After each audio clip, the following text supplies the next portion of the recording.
Maayong gabi sa tanan, akong hanggang tanan naman ito. Once again, good evening everyone and happy Wednesday! You guys are now. So before kita mo ito sa itong panibahalo, allow me to share and encourage every one of us sa pulong sa Ginoo in Matthew 11 verse 28. As the word of God says, "Come to me, all of you who are weary and burdened, and I will give you rest." So there in a passage sa Ginoo na God is calling every one of us to come into the presence of the Lord, to come as we are, because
space, Father, as we sing songs of praises to your name, Jesus.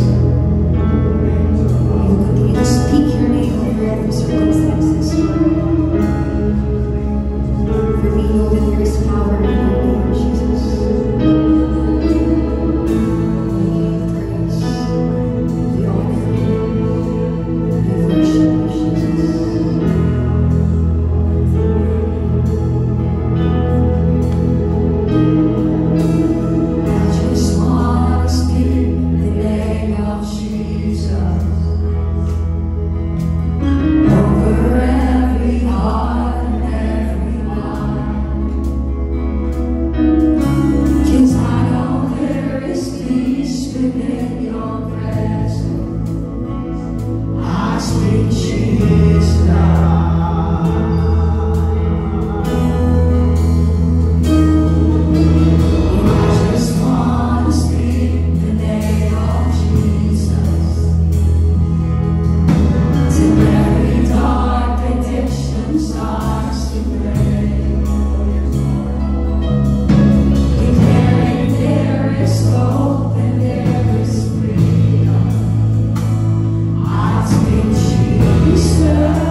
Praise God. Hallelujah. Kanindot yun ni magsipata sa atong buhay ng Diyos. Kung pwede pa, sila taday sa atong buhay ng Diyos. Lahil naman yun ng natakanunay siyang presensya. No? Na ay kalinaw, kalipay, na nato ipangita na kita na siyang presensya. Amen? Actually, last week ko na-assign ng mga wali. Pero wala din ako mapugi ang ako mga schedule kay pinhalalagi ko yung i-plus na. So, ngayon ko sa ilang pastores, Pastor Pili. Sunod na ko. Magsabot niya sa sunod. Ari kay ninyo, no? Kasi sister lang ka na. Pwede din po siguro. Di maganda mo baliban, basta bulhatan sa Diyos. Amen? Actually, nag-ganet ko din book. Last week pag yun. So that last Sunday, ang message about ihapon sa prayer. Kung po give first sa Ginoo sa ako last week, prayer. So Lord, ako rin ihapon ang ako ni-share. So God gave me this kining topic. So dahil nagkakamo behavior of prayerful life. Last Sunday, nag-hisgot may tungod sa usang ka kinabuhi nga mainang puon ng puno sa Espiritu Santo. Muna akong nakuha sa wali. Kinabuhi nga mainang puon ng puno sa Espiritu Santo. So, actually na-define ang prayer last Sunday, pero before ko mo ato sa definition ay ang atong references maka-focus sa 1 Thessalonians chapter 5:17. I know all of us kahit mga baby, memorize din nato. Pray without ceasing. Bahala wala si ceasing basta dito po ako kapugunan. Padayon kita pag-ampo. May nagdugo sa wala na may ngalan ko na sising. Bahala wala si sising basta magpadaan sa kapugunan ako. Pero ilagay na siya ng pray without ceasing. Kita ko kayo din na memory verse. Pray without ceasing. Okay, so diri kita sa 1 Samuel 1, chapter 1, 1 to 28. Di na ito basahan ng entire chapter. Dili na lang po kahit nagapit mag-focus. So that's sa 1 Samuel chapter 2, verse 1. So ato sa atas sa definition of prayer. So we know that prayer is the act of asking God to do what He has already done. So actually, mag-pray ta, tuntin kamalutan na himuon yun niya sa Ginoo sa ato. No? Kabalutan na mo perform din siya ang great things sa atong kinabuhi. Mo bitaw na nga mangayon ka sa atong buhay na Diyos. Diba? It is our intimate divine communication to God. Yung ginaulit, intimate. Kaya kung anong magdulta sa atong buhay na Diyos kung kita mag-apo. Labi na kung kita anak sa atong buhay na Diyos. Actually, ang usap ka tao, kung dili siya anak, di ko siya mahimong doon. Siya amahan. No? Maski galing ka na adopted, consider na galing na siyang anak. So, mahimong siyang doon. So, mama nag-consider na ito, prayer is our intimate divine communication to God. And then, when there is a connection, our relationship is falling down. Tinood na mga kaisunan. So, kung naatay, konektado ka kanunay sa atong buhay na Diyos, mag-pray ta nga mo grota, pag-connect na mula sa iyang presensya. Kaya nga naman, diha sa iyang presence, malikot ta, mutubo ta. So, saan man natin pag-connect niya siyang presensya, pinaagi sa pag-ampo. O diha sa itong pag-ampo, makabuild kita na relationship. So, hinumduman natin na diha sa pag-ampo, in Hebrews 4:16, let us therefore come boldly unto the throne of grace, that we may obtain mercy and find grace to help in time of need. So, introduction pa ito mga kaigsunan. Pasinuwa na ito, di ba? Introduction pa ito. So, sa prayer, kung doon na mag-relasyon na sa atong buhay ka Diyos, kinahanglan bold kita na doon ka siyang presensya. Dili na magpalutong, kasabot man ta sa atong stand. Kasabot ta kung haing tanapin, nagbarog. Nagbarog ta, na sa presensya sa Diyos, ipasaylo ta, na ang grasya niya, na ang kaluwi ka natin, kitapunan ta sa ang hilit niya kadugo. So, doon ta sa iyang bold, with boldness, diya sa iyang presensya.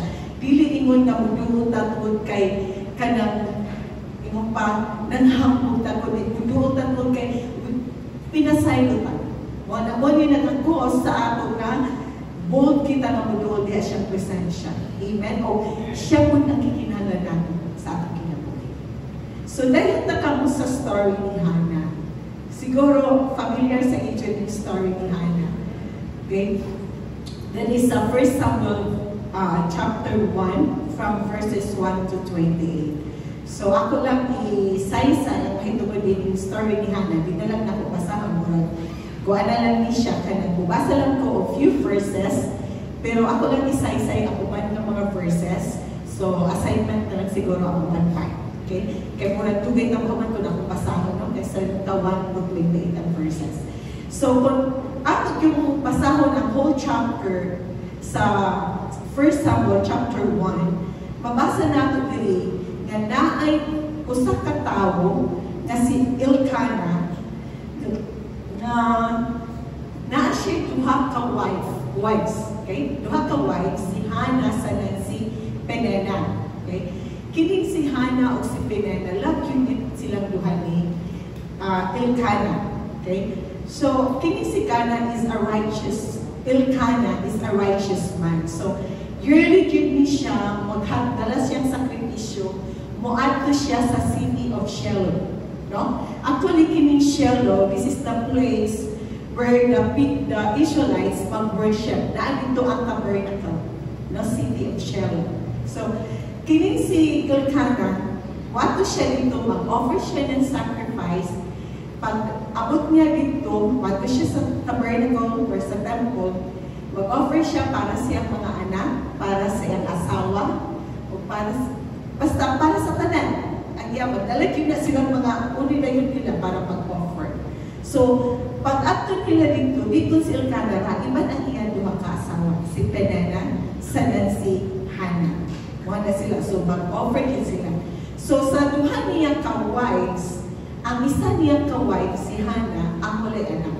Si Penina, daghan din siya anak. Wala din ko nang diripila ka po, basta naa siya sons and daughters. So, kung ato yung inyong sons, daghan na, more than 2 na siya. Kung daughters, more than 2 po. So, daghan yun. So, makita nato ang situation sa duha ka asawa ni Elkanah. So, kung atong tanawon ang situation ni Elkanah sa duha ka wives si Elkanah, si Hannah, si Penina, makita din nato nga kung sa atawhanon lang, no? Sa tawhanon nga paminsa, mayon ta nga gi-bless si Penina si Hannah waya, no? Kaya nung si Penina ra madaghan anak, sa una pud sa ila nga panahon, pag daghang ka anak you are blessed. Ana sa ila, kay para sa ila kung ikaw babae, ikaw mga anak, God has closure mo. O na siya sa time nila. So ingon ana ang hitabo sa kamhana sa kanang Penina. So pero gigong maghapon sila duha ni Elkanah.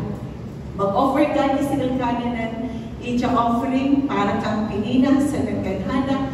Mas kuan niya si Hannah, kay nakita niya na si Hannah wag ay anak. So kung kuan pa siguro mas naghalon siguro ni sa kanana, no? Kaway anak. Si Penina na ay para kang Penina. Yun ang nakitahan ang ilang situation. So nag-alita sa ilang behavior, no? Ni Hannah sa ni Penina. Si Penina, kita pa niya nga advantage siya na siya sons, na siya daughters. So sa time nga mga to sila mag-worship sila, actually ini si Penina na siya mga pan-release na words nga maka-provoke ka dyan kang Hannah. No? Kung may nag-provoke, maka-insinuate yun, no? Maka-trigger ng anger, depression, anxiety, yung nag-provoke. So yun, nana kita yung attitude ni Penina toward kang Hannah. So ato na siya mabasa diri sa ikan sa 7 hangtod sa 9. So in fact, kani kung atong basahon pa niya, si Hannah yun naghilak na, o di na siya hapon mukaon. No? Kaya dito gano'n, na-stress na gano'n sila. So yun kaya dito situation, kung tanawa na ako, kung sa isang paminsan, wala pa na ako giblas, naliyaki pa na ako, nag-worship pa na ako, nanana ba ang situation ni Hannah? Pero si Penina, sige, hapon na, kaya na, tanawa na ako sila, no? Puro sila na sa usakang family. So sa isa ka family, lagi kaya ko ihapon ang mga behavior nga overwork, no? Pero si Hannah, wala lang, ilan rin siya, no? Ang iyan wala siya supol yun kang pinena. So ano kita sa behavior ni Hannah? Dahil tapang sa behavior ni Hannah.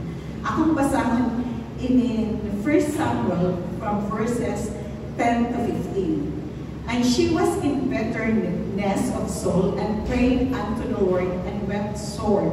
And she vowed a vow and said, O Lord of hosts, if thou wilt indeed look on the affliction of thine handmaid, and remember me, and not forget thy handmaid, but will give unto thine handmaid a child, then I will give him unto the Lord all the days of his life, and there shall the razor come upon his head. And it came to pass, as she continued praying before the Lord, that Eli marked her mouth. Now Hannah, she spake in her heart, only her lips moved, but her voice was not heard. Therefore Eli thought she had been drunken. And Eli said unto her, How long wilt thou be drunken? Put away thy wine from thee. And Hannah answered and said, No, my Lord, I am a woman of a sorrowful spirit. I have drunk neither wine nor strong drink, but have poured out my soul before the Lord. Let us pray. Our Heavenly Father, we thank you, Lord, for your goodness. Lord, we thank you, Lord, for your loving kindness. We trust you, Holy Spirit, tonight. We pray that you will continue to move in the midst of us. We acknowledge, oh God, your presence, oh God. We acknowledge the mighty moving of your Holy Spirit in the midst of us. We pray, oh God, that our lives, oh God, will be in line to your will, will be in line to your purpose, oh God. And Father God, we pray that as we continue to study thy word, oh God, we pray that this word will become our guide, oh God, and each one of us will grow, oh God, by your grace and mercy. In Jesus' name, amen. So, ano kita sa behavior of prayerful life? Ano kita kang Hannah? Ano pa? Kita kang pinena, ang Hannah kita. Kung atong tanawin si Hannah, wala siya gusto kang pinena. I-provoke siya. Sukot ng tanak ko si Hannah. Paano ta? Asawa pa pala. O nagkibuhat ni Hannah. Niyata siya sa tabernacle. Kampo siya. O ni diri ang sugod diri sa tayo nagkampo siya. Sunod, kinis tuod, dining pag-ampo ni Hannah, nilang niya kibuhat kausap. Kaya di man lang kausap nag-visit sila ni Elkanah sa city of Shiloh. Hama na makita nato sa 1 Samuel 1:7. So as he did, so year by year, when she went up to the house of the Lord, so she provoked her, therefore she went and did not eat. So, makita natin diha ang pag-akot ni Hannah, dili kong kausaran. Every time mo ato sila sa Shiloh, sa city of Shiloh, mag-akot si Hannah. O mo di sa buhaton, mag-yap-yap-yap, huwag kalibutan si Eli. Si Eli sa priest, sinda nag-serve siya dito sa temple. So mag-angko siya, iyang angko mo rin yun din. Inoon, tagay ko anak. O ganang anak, ako nang i-offer sa inyo. Wow, nila siya iyang angko. Balik-balik. So makita natin, gagaon sa ka-persistent si Hannah with humility. Wa siya makikaway kang pinina na barren woman sila. Persistent siya with humility. Kung yung persistency, it is a continued effort of existence of something. It implies determination and the ability to continue doing or trying something. Siguro sa una-una ni Hannah, di lang mo unang pag-apoy, pagod na ako madawa. Inig-ani mag-offer akong bana, mag-offer kami, mag-ako, gapon ko kayo, kinahanglan ako ng anak. O gani nga anak, i-offer nila ako sa akong buhay na Diyos. Anak lang yung pag-ampo. So yung anak ko di ay ita mag-ampo, no? Kung mag-ampo kita na ating din na i-ampo, una-una ko, parang discribayaan sa Ginoo, or para naman sa ako. Para naman nga mahimo ako na, no? Or para naman nga mahayahay ako. Kung mag-ampo, tahon-una ko, kung unsa na siya ka-useful in the kingdom of God. Wala gihuna-una ni Hannah. Wala siya mag-una-una ka, makabayos na gano'n sa lukong ipinina, makaanak na gano'n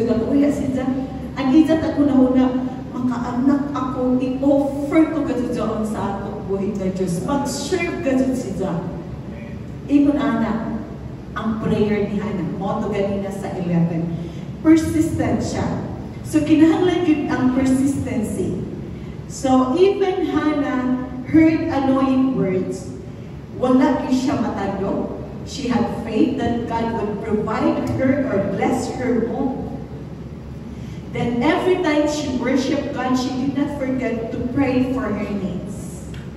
So, every time mag-worship siya, ako na siya, Lord, kinahanglan. Sige na lamang, bahala sila, kinahanglan din ako. Mabitan na kita sa 1 Thessalonians 5:17, pray without ceasing. Mao na siya, persistency. Dahil ito sa kabuliri sa Luke 18 from verses 1 to 8. There is a Luke 18 from verses 1 to 8. Nag-hisgot ni mahitungod sa parable ng istorya ni Jesus. Kaya ganahan ko magamit din ako Bible kaya nagkot nung isa doon ako cellphone mo. Ibutan din is Luke chapter 18 from verses 1 to 8. Nag-iwan diri. And he spake a parable unto them to this end, that men ought always to pray and not to faint. Saying this, there was a city of judge which feared not God, neither regarded man. And there was a widow in that city, and she came unto him, saying, Avenge me of mine adversary. And he would not for a while, but afterward he said within himself, Though I fear not God, nor regard man, yet because this widow troubled me, I will avenge her, lest by her continual coming she weary me. And the Lord said, Hear what the unjust judge saith, and shall not God avenge his own elect, which cry day and night unto him, though he bear long with them? I tell you that he will avenge them speedily. Nevertheless, when the Son of Man cometh, shall he find faith on the earth. So makita natin din, even si Jesus Christ, nag-encourage ka natin na mag-pray na persistent. Dili ko pumundang. Hinumdumdol ko sa pagsugod din nga galing. Nagsugod og pray, uwa kasi undang. Kada meeting, permanente ka sa nag-pray sa building. Huwag ko kahinumdum na nakalimta na. Napasiguro makalimta naman, pero ang gini nga building, permanente pray. Tungod sa behavior natin of persistency na forma ini nga building. Amen? So, mo po na behavior sa dihang na anay prayerful life. Kinahanglan nato ang persistency. Nga naman, kay ang Diyos mo, tubag yun na, kiniganing judge diri sa parable, dili galing siya kung believer. Pero tungkol kayo nagbalik-balik ang babae, sige pangayag ng tabang, iyang itabangan. Tungkol sa persistency, perseverance ng babae, nga muadto sa iya mga itabang, natabangan ka sa ng babae. How much more kita na anak sa atong buhay ng Diyos? Walay rason nga dili makitaan sa ginawa ng needs. Walay rason nga mainon na nga muundang na kung kayo ba na ako madawat ang akong pag-ako. Kung nag-ako kag hiling, ayaw undang kung mapanati mo madawat. Kung nag-ako kag trabaho, ayaw undang kung mapanati mo madawat. Kaya ang Diyos na hipayo sa iyong pakinahanglanon. Na ay right time, na ay right day para di ana. Amen? So, ikaduha na point. Behavior of prayerful life. Ano yung behavior ni Hannah? Na siya endurance. So, endurance is the ability to withstand hardship. Like Hannah, she felt hardship in dealing with her emotions. In fact, she cried and did not eat because her prayer was not answered right away. It takes years for her to pray. The agony of hearing annoying words that would provoke her anger was experienced by years. She did not stop because she knew that the God she served is a living God and heard her prayer. Nana siya sa 1 Samuel 7-10. So ni-endure siya, grabe ang trials na na-experience. Grabe ang na-feel, no? Yung pa, naka-delicate immune ang mga Kristohanon, no? Ang mga anak sa Diyos, diining anxiety. Dili ta hindi alam mo, abot din na sa akong kinabuhi nga maans. Mo feel tang anxiety, mag-pressure ta tungod sa atong trabaho, tungod sa atong pamilya, tungod sa mga tao na kapalibot ka nato. Apan gusto sa Diyos na mo-endure kita sa akong tanan. Like Hannah. Kinahanglan nato nga ma-injured, malabang na nato tanan kay dili gusto sa Dios nga mahimutang pildiro nga mga lagad kaniya. Ingon pa dinhi sa Romans 12:12, rejoice in hope, be patient in tribulation, be constant in prayer. So saan man nato paglabang ini mga tribulation, mga trials, mga stress or distress or anything disturbo sa atong kinabuhi, pinaagi sa pag-ampo. Kaya diha sa pag-ampo, makabaligta kung sa gusto sa Ginoo ngay pabuhat sa atong kinabuhi. So this verse encourages us to endure or persevere in prayer as a means of maintaining spiritual strength. Kaya diha sa pag-ampo, makabakyan kita og kusog. Diba? Kung na-experience di mo nga magulanon ka, once na mo pray ka, na ay comfort. Kung na-experience nimo nga kinahanglan nimo na ako kasabot ba? Kinahanglan nimo na malipay ka kasabot. Pray and God will give you joy. Amen? So diha lang na ay insurance. Di lang dahil tayo na persistent kundi ma-insure kita. Ikatulo, behavior of prayerful life. Kining ikatulo, kining integrity. Kining integrity, kung yun ang integrity, kung ako sa katao, na siya istorya mo yun siya mo, anak ko niya o maalas 10. Pag muabot galing siya alas 10, na siya integridad. Diba? So, na siya, ang tao mo na integridad, na siya man of word. So, yun anak si Hannah. Pag ito niya, Ginoo taga ikong anak, kay ako ni siya i-offer. So, unsa may ang gibuhat diri sa 1 Samuel 1:26-28, and she said, "O my Lord, as thy soul liveth, my Lord, I am the woman that stood by thee, here praying unto the Lord." So, ano siya ang ingon niya kang Eli? "For this child I prayed, and the Lord hath given me my petition, which I asked of him. Therefore also I have led him to the Lord, as long as he liveth. He shall be led to the Lord, and he worshiped the Lord there." So, makita nato nga si Hannah, nanganak siya. Tungkol sa iyang persistency, tungkol sa iyang endurance, nakita sa Ginoo iyang need, provide ang iyang need, nanganak siya. Pero wala dito stuck si Hannah. Kung uno'y isaan sa Ginoo, gituman. Kita usahin kita mga Kristohanon, ako ta Ginoo, taga ikong trabaho, makatrabaho ganito, Lord, antay sa imong ganito. Pag-abot sa atin, kuya pa man ako sunod ng Lord, ay, di sa sunod na siguro ako tayo, Lord. Pero pag-apay na ako, Lord, antay sa imo. So, ang mga tanay, tinidadaan na ako, okay? So, another point, join ko sa ministry, kinahanglan ko sa YouTube ko, Lord. Waka mo sa ating pastor, sa mga leaders, ikaw kinasaan mo sa YouTube ko. Aroy kay kami mga problema usahay. Usahay malate na. Pero ang Ginoo, God of mercy ba yan? Usahay na, muabot man yung daanan. Pero kung permanent napunta malate, mawahay naman siguro atin yung dadaanan. No? So, yung anak po. So, kung ulit ang gisaan sa Ginoo, maningkamot ta, pinaagi sa grasya, tabang sa Ginoo, na ato ng himuon. Sama sa gihimo ni Hannah, pwede man niya i-keep si Samuel. Actually, si Prophet Samuel, nagsugod na siya pagkatao sa ampo ni Hannah. No? Nagsugod na. Pag-ampo ni Hannah, nagsugod na si Samuel. Wabitan himong prophet si Samuel. Kaya i-offer na yun siya. O nahimong prophet si Samuel tungod sa integridad po ni Hannah. Kaya pwede man ito ni Hannah, Lord, adora ka, Lord, kay kasayang, isaraan ako, anak. Dili na kami sa akong kiliran, may na lang ni magsunod sa apelido sa iyang akong bana. Kay si Pinina, dagan anak. So naana ko ipanghampong kang Pinina.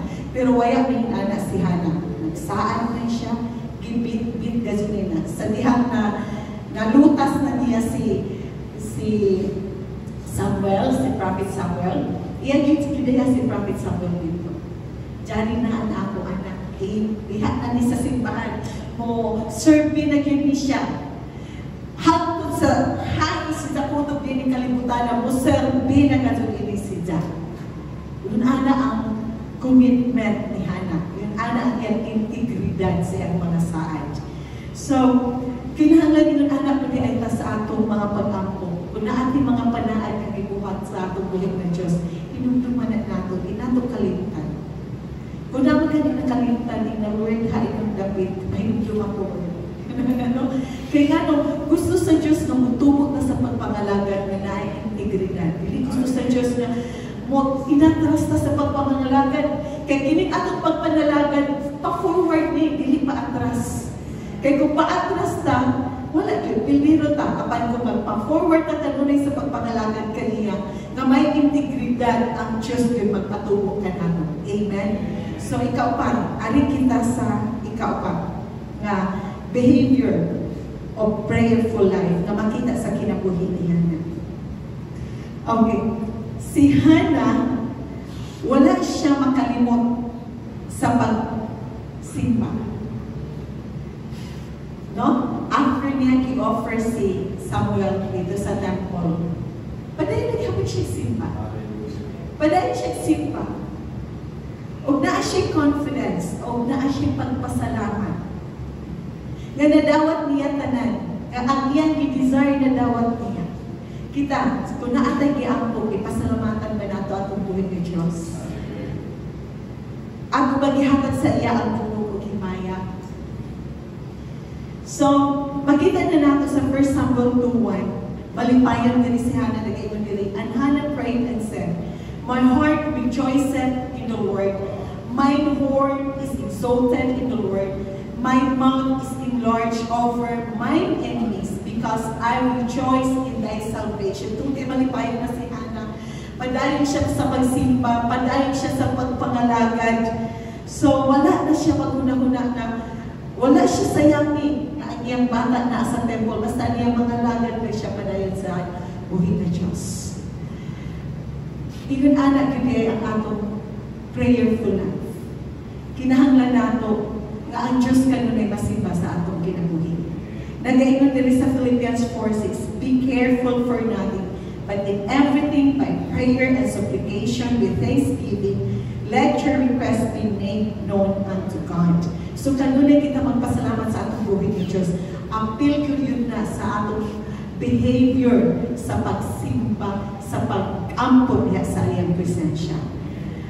Nung pa, si Hannah, samtang nag-aampo siya sa time ng distress siya, na siya anxiety. After niya nag-pray, nakabatang siya of peace. Ulitin siya na malipayon. Ulit, ano na, mapalik na siya ampo, ulit siya malipayon. Mabita na ka na Merkulis, malipay kung makaabot ko din. Ganong, lahit pa ko nang makapray na. Lahit ilit ng naatay corporate prayer. Lahit po ng sabalay nato ng prayer, lahit po ng grupo kita magtampo, kaya lahit ang anointing niya. So, di na ako taas ng mga kaigsunan. Ato lang ang hinumduman din sa 1 Thessalonians 5:17. We must pray without ceasing. Di ta magundang sa pag-ampo. Tungod diha sa pag-ampo, daghan yung himuon sa Diyos sa atong kinabuhi o daghantang mga butanga. Wala pa nato makita, iyan yun ang ipakita sa ato. Na-remember na ako sa time, no? When I was working in the mission for the Muslims, actually, nililid ko ka testimony about my work before in the Muslim missionary work.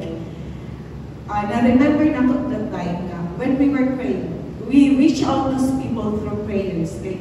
Nakita-kita ko ang mga Muslims, wala sila Muslims din, no? They pray 7 times a day. Grabe kin sila mo pray. Alas 4 pa magtingog na dyan.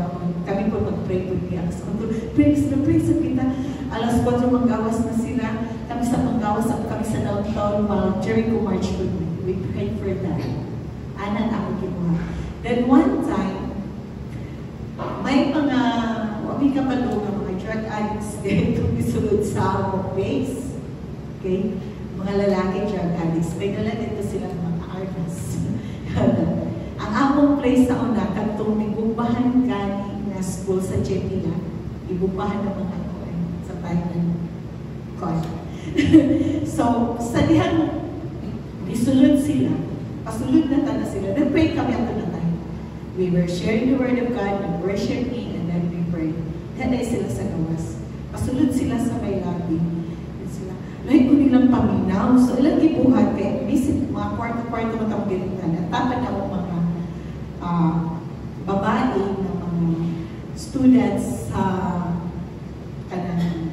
church nila. So, kitawag sila mga hostels. Okay? So, ilang gibugtok-tok sila sa pikas. Bibili nila ilang mga armas. Nagtutong sila. Nagkapati sila sa among prayers. Nagkapati sila sa among worship. Nahalong sila di-pray. Bibili nila ilang armas. And then after dito, nanugtog sila ito. Dito stop ang prayer.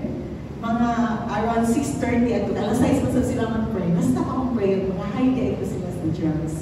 So, sulod sila. Pasulod-stop kami na ang mga kauban kay tulungan ng kababae. Sulod mo sa inyong kwarto kay mga laki na rin na nabot. So, pray for us. Tingnan kita itong mga kauban. Sulod sa kwarto na dito sila. Ilang kilihans, pray nila. Kamtumang sa this. Pag humang-pray, tingalabi kay, igutom mo sa ipakawasan na maglibatan na. Paggawas, ginagawa mo sa gating kahay. Mapiyaso pa mamikiranan. Kasabot pa mo mapiyaso pa mamikiranan. Gana ko na ang iyang paminaw, kaya ampuan ko mo si Zan. Diba, grabe ang milagro na gibuhat sa Ginoo silang kinabuhi. Tungod sa pag-ampo, na-feel nila ang presence ng God. Kada-gani ba sila kasabot kay Jesus?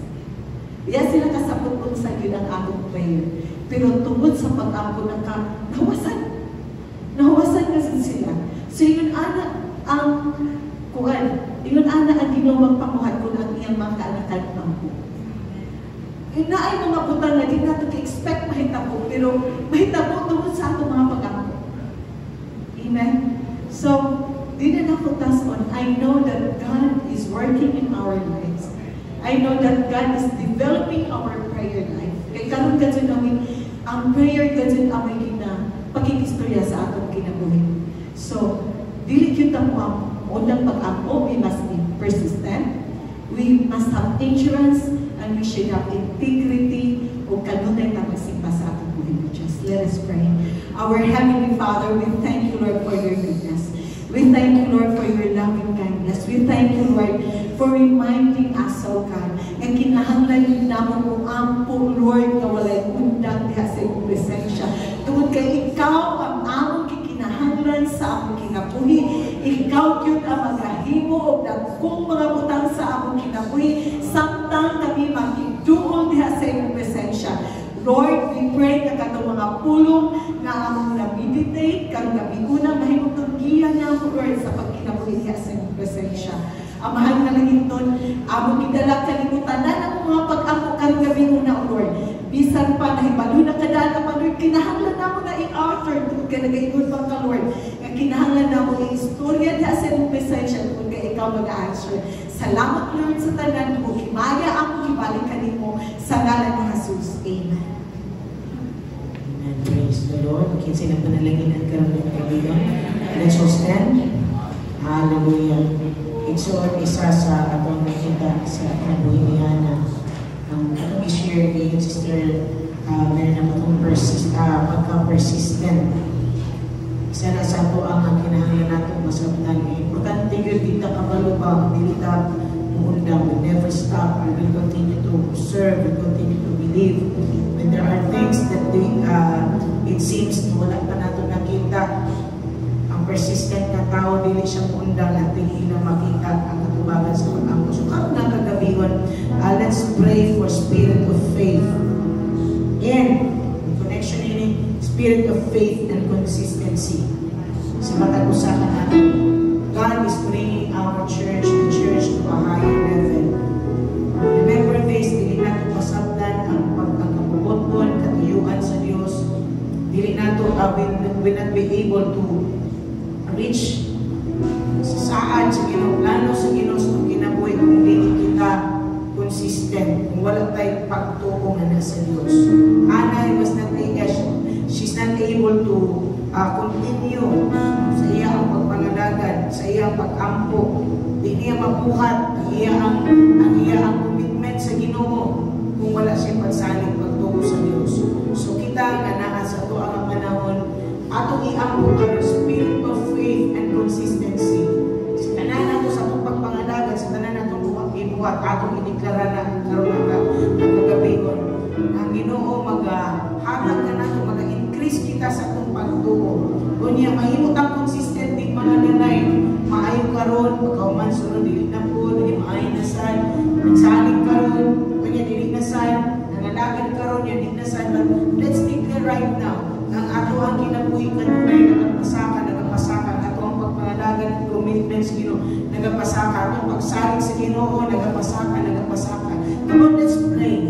Oh, Ramashiki, Rabiremashi, Katsarabamani,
revival.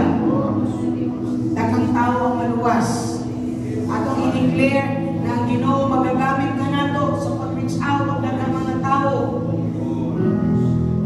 Atong i-declare na ang Ginoo magagamit ka na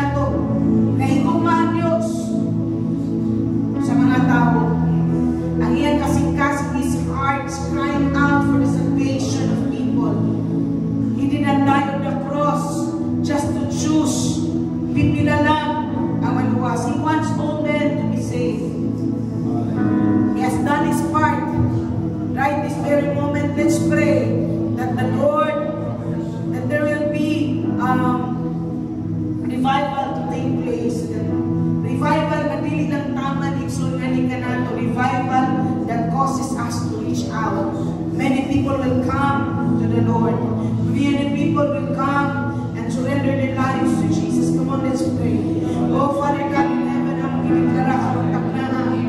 Oh, kaluwasan sa mga katawan. Lord, I pray for revival. Revival. Holy Spirit. Oh, waves of revival to take place. Waves of revival that first touches our hearts, changes our lives. Oh, the revival that brings change in our lives, in our whole being. Revival that causes us to love to serve you more and to walk in your ways. Revival that causes us to reach out people because we love people so much. So I declare, oh God, na ikaw ginagawa great awakening. Great awakening will take place. People will be saved. People will come to the knowledge of the truth. In Jesus' mighty name. Naganawan ako sa mga kabataan, mga kabatangunan. O young people, young adult, children, Lord God, adults, anak kasi po sa mga kawan, makaisunin ang masabi ng Diyos. Lord God, yung pinasalitang pagbuhay, you've done it in the past, and I believe you will do it in our generation. We shall see the unfolding of the glory of God. We shall see the unfolding of the power of God that brings people.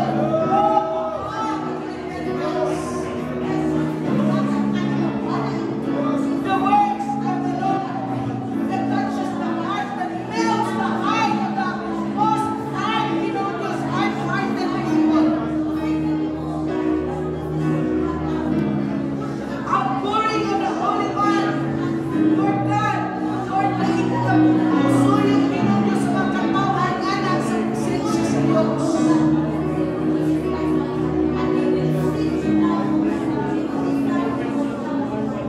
Awakening that will also bring, Lord God, change to our city.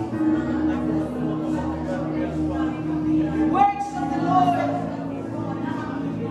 Magkakabuhay, Pinoon Diyos na mag-usap sa kinabuhi, sa mga katawan. Use this church. Use this church. Position your lives now. What you are about to do. Position us, O God. Prepare our hearts, prepare our minds. Not just for service, but first of all our hearts, O God. Fully committed to you. Able to run your purpose and your vision. A heart set apart for you. That encourages people to serve you, O God. People will see your light in us. People will see your love through us. People will see that there is hope and they see us. People will say that surely God cares because they have seen our lives, how we live our lives. Make us, Lord God, your existential dreams, your feet. Lord God, imo Ginoon Diyos mamulong, your representative. I thank you, Lord, from every family. Let's pray sa matag pamilya. Oh Lord, I pray, Lord, every family, you will visit every family. Turn the hearts, Lord God, of those of the father towards you. Turn the hearts of the mothers towards you, God. Their children towards you. I pray in Jesus' mighty name. Lord God, I declare na ikaw magapamuhat. Ang iyong presensya magapamuhat. Oh, salamat Ginoon Diyos, pinasahiti yung Ginoon Diyos na grasya. Mag-work, Lord, hindi nga katapusan, Ginoon Diyos, ng mga panahon. God, among i-impose ang iyong ingarian, iyong kabubuton, iyong katuyuan. Lord God, ganas mga katawan. We will not serve you because we are after favor. Many people serve for many reasons, but let our hearts, oh God,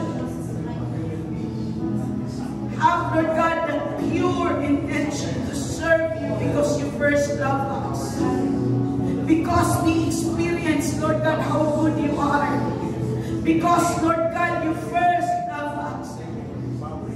It's all about you, not about us. Not about, Lord God, the benefits, but it's about you. We thank you, Jesus. We thank you, Jesus. Ato yan po ang mga membro simbahan, panalaginan sa Diyos, na may mga panginahanglan if there are needs of the members of the church, financially, emotionally, physically, maybe siguro sa relationship. Let's pray. Let's pray for them. Spiritually, ato idala sa pag-apo makaigsunan, magmadasigon sa pagpangalagan sa Ginoo, dili mga luyahon sa pangalagan, at magmadasigon sa pangalagan. Lord, I thank you, Lord, for the members of New Life, Lord God. We may not be able to name them one by one, but you know them by name. You know who they are. Those people entrusted under the care of this church, I pray that you will visit their lives. Whatever need they have emotionally, Lord, if they are suffering anxiety, oh God, or anything, or depression, I come against the spirit of depression. In Jesus' mighty name, I declare, oh God, the peace of Christ that surpasses all understanding. Oh, I declare divine visitation of the Holy One upon their lives. In Jesus' mighty name. Oh, I declare, oh God, that they will experience, they will feel your love, your embrace, right this very moment. If they have problems, they will feel your love, oh God, and comfort. And Lord, assurance that all will be well with them as they trust you. If they are sick, I pray for complete healing. Let their mouth, let their words be in accordance to your word. That they will not speak ill about their condition, but they will speak forth the word of God. They will confess, claim the word of God over their situation. Holy Spirit, remind the children of the Lord about the promises we have in Jesus Christ, given by the Father through Jesus. Oh, I thank you, God, that the members of this church, everyone you entrusted under the care of this church, they are healed of the Lord. Lord, I declare, Lord, their lives, Lord God, fully provided, needs provided. Lord, business nila panalangin. Kung gastado na sila sa negosyo, oh God, I pray, open sa heaven today. Bless them. I thank you, Lord, that as you said, you will bless the works of our hands. So I declare right now, Papa, Father, that you will bless the works of the hands of your children, their works, their jobs, every source of their income, everything their hands will do, you will bless. Oh, you will bless them. Everything that their hands will do, you will bless them. Because, Lord God, you saved us first. Apil naman ng Pinoon Diyos. Pinoon Diyos ang kauswagan sa mga tao. Lord God, kung naman Pinoon Diyos mga struggle Pinoon sa trabaho, hatagi sila Pinoon Diyos sa kanila. Hatagi Pinoon Diyos kung Lord God, kung kalipay sila kasing-kasing, masubad ang trabaho at nakaproblema silang trabaho. Kung naman problema sa relasyon, Pinoon, tabangi sila Pinoon Diyos. Lord God, they will come and humble themselves to you, God, first, and Lord God, you will intervene sa ilang mga problema. Salamat, Pinoon Diyos, karaptak naman. I call, Lord God, New Life, Surigao people blessed. In Jesus' mighty name. In Jesus' mighty name. Hallelujah. Let's pray sa ato ang provision na iningabitin. Glass, window glass, railings, pintan, pag-final sa flooring, kisame, remaining lights, of course, ato na kakayanan natin, pinaka na ito, advance ang aircon, amen? Bilang naka 5 tanners ito, ikinahan na sa taas. Doon naka 5. Dua ka 5, tulo ka 3 tanners, 5. So, nagamanang mga aircon, ay sa imong doon ang Diyos sa mga. Let's go provision. Mga apil na lang ang furniture and fixtures,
In Jesus' mighty name. Oh God, we thank you, we thank you. We give you praise. Hallelujah. Pag-inang po ay matagusan ni Claire blessing sa Diyos at ginawa sa Kristo.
Father God in heaven, I thank you, God, for your faithfulness. You are a God that provides. So right now, as we bring, Lord God, tithes and offering, panalangini, ang matang kamot na may tugma ang nagahatag. Lord, mga kamot, ginulis na matinunan, nagauli, what is due to you. So Lord, I declare open heavens upon your children. Bless every works of our hands, and I declare increase upon all of us right now. In Jesus' name, amen and amen.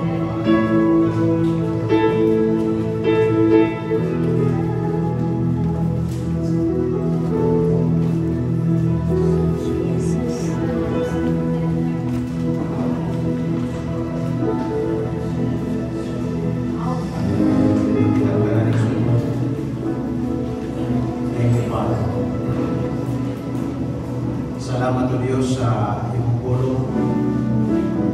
First of all, Lord God, your presence with us tonight, Lord God, we're so thankful to you for implanting into our hearts, Father God, the heart of worship, the heart of prayer. Thank you, Father, that all of us, Lord God, tonight in this place is being breathed upon by the Spirit of prayer. Thank you, Lord, na kami tanan, Lord, magalakaw, malipayan, excited, Father God, for our future. We believe, Father God, every time we pray, Lord God, we are planting seeds for our future. I declare and decree, Father God, that this church will continue to rise up, rise and shine, Father God, as the light over this city. Thank you, Lord, ipupulang mo Diyos, Lord, kami, we believe in your word, we trust in your word. Thank you for encouraging us, Father God, through the life of Hannah. Her life, Father God, is a blessing to us. And thank you, Lord, na kami tanan ng Diyos, maglakaw with integrity, consistent, Lord, in our prayer life. Hallelujah. Thank you, Father, for that ability to believe for more, greater heights, Father God, in our service to the Lord. Salamat, Ginoong, kami sa panimala, excited, Lord God, sa mga mayang utang, may tapos sa mong kinabuhi. I pray and we believe, Father God, everything that we have heard tonight, Lord God, according to your word, it will come to pass. Sa iyong tulong, sa iyong kabubuto, everything that we have prayed for, hallelujah, Lord, will come to pass. In Jesus' name. Amen and amen. Hallelujah. Salamat sa Panginoon.